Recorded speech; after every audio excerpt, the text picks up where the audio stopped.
What's up everybody, welcome back to Double T Gaming. Today I wanted to make a quick video to clear up any confusion regarding the future of Project Epoch, because I've still seen a lot of questions and comments asking if Epoch is done, or saying RIP Epoch, or people who are disappointed because they're about to try it and they cannot play it anymore. So this video is meant to give you up-to-date news on the situation as of September 11th. And apologies if you already know this or understand the situation, but I want to be sure again that things are cleared up for everyone. So as we all know, earlier this week on the Project Epoch Discord, the Epoch team announced they were served with a cease and desist letter by Blizzard Entertainment, and that they would be cutting off all services that they could, as well as cutting all ties with Epoch and shutting down the website as well. So it's understanding there would be a little confusion after this was announced, but let's break it down real quick. Project Epoch originally launched in late July under their own server ownership, and that launch failed miserably. Their servers weren't able to handle the amount of people that actually wanted to play, and they were basically overloaded and they had to shut it all down and just try again. Shortly after that, they cut a deal with Ascension WoW, who, if you don't know, is one of, if not the biggest private server company that exists. They have multiple servers, thousands of players, and they are the team behind the classless game style of WoW that we've seen a lot of ads for and people have known about for years. And you have to give credit where credit is due. The development team of Ascension, in my opinion, is far and away the best that I've seen with what they're able to do in the game with the different customization options that Blizzard does not offer. But they also have probably the most aggressive cash shop out of any private server, with a massive amount of pay for convenience or pay to win items across all realms. And their marketing is also crazy. I think I see more ads and commercials for Ascension WoW than any other server. I think I see more ads for Ascension than I do actual retail. But anyway, in late July, early August, Epoch cut a deal with Ascension, and this was that the original Epoch team would hold creative and developmental control over the server, while Ascension would actually host the servers. And that was the extent of the partnership at that time, and it had been like that since the server launched in mid-August. So going back to the cease and desist, the result of that is that the members of the Project Epoch team,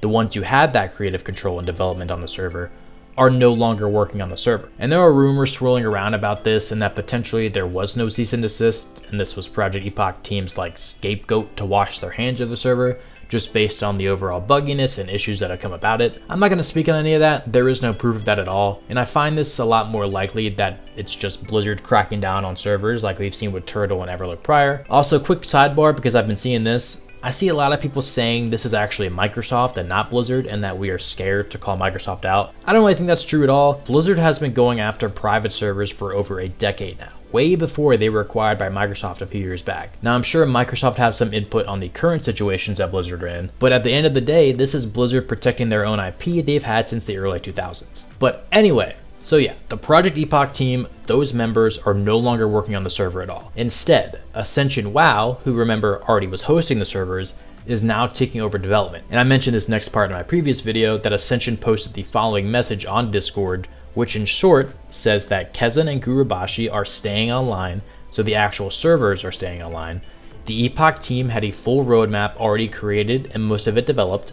Ascension will be following that roadmap and releasing it per that schedule with a newly assembled team. They will not be implementing any pay-to-win features, so the main Ascension shop will not be available on Epoch, and it will just stay a pure Classic Plus experience. And side note, if you do want to stay up to date on Epoch news, it's now on the official Ascension Discord under the Epoch Updates channel. On top of this, as I said before, Epoch was known to be a pretty buggy realm.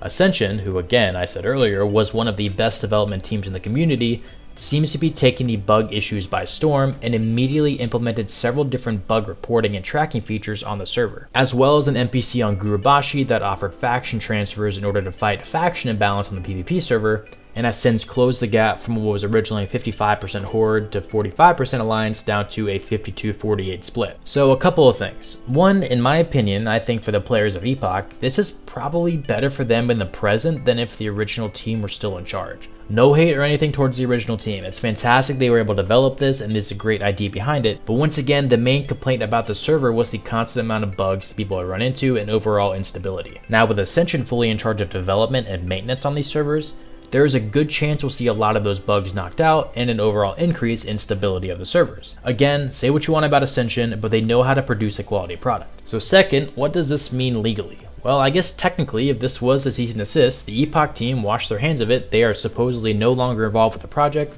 and all liability is now on Ascension. And Ascension, either geographically or because they have some backroom deal with Blizzard, seem to be untouchable from a legal standpoint. Now, I think it's a bit of both. Rumors were also swirling around that the Ascension team actually helped Blizzard with the development of Season of Discovery, which there are a lot of similarities between the two with runes and overall feel of the gameplay, but it is not entirely out of the realm of possibility that we could see some legal action against Ascension in the future.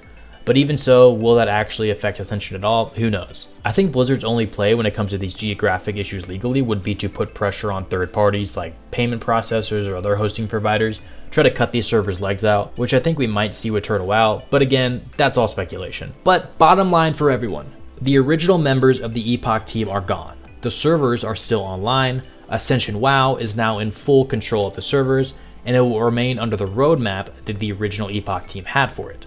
No pay to win, immediate focus on faction and balance on the PvP server, and immediate focus on bug fixes. That's bottom line, that's what you need to know. The server's online, you can still play it. And I apologize if I ran it on about this and stretched this video out a bit too long, but I felt it helped if I kind of told the whole situation and how we ended up here. But anyway, I hope this cleared some things up for everyone. If you enjoyed the content, please leave a like on this video and subscribe to the channel for more Classic Plus. Since I started posting again about 3 weeks ago now, we've gained almost 700 subscribers and are closing in on 7,000 in total.